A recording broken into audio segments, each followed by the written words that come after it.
Every great leader has one thing in common, and it's not what you think. Let me ask you something. What's the last great speech, TED Talk, or business lesson you actually remember? I bet it wasn't a dry PowerPoint presentation or a list of facts. It was a story. Here's the thing. Great leaders aren't just decision makers, they're storytellers. And today, I'm going to show you exactly why storytelling is so powerful in leadership, and how you can use it to inspire, influence, and lead more effectively.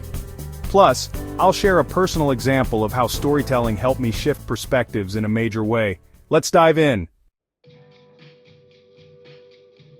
Storytelling is a shortcut to connection. Think about it. When Steve Jobs introduced the iPhone, he didn't just list its specs.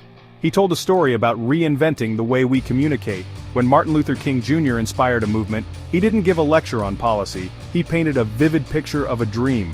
Why does this work? Because our brains are wired for stories.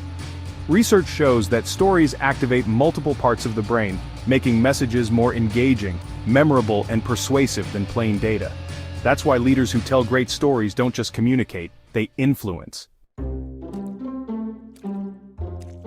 Ever sat through a meeting where someone just dumped data on you? Feels like white noise, right? That's because facts alone don't engage emotions. But stories?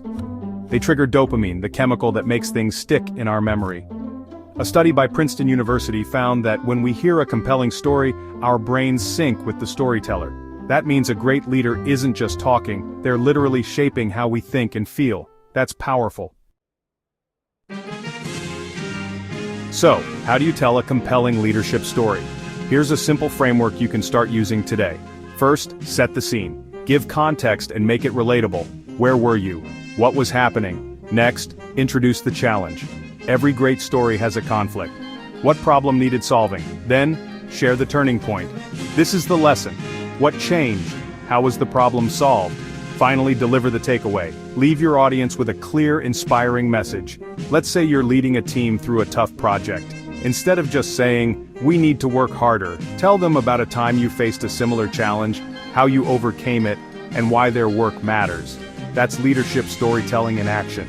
What's the most memorable leadership story you've ever heard?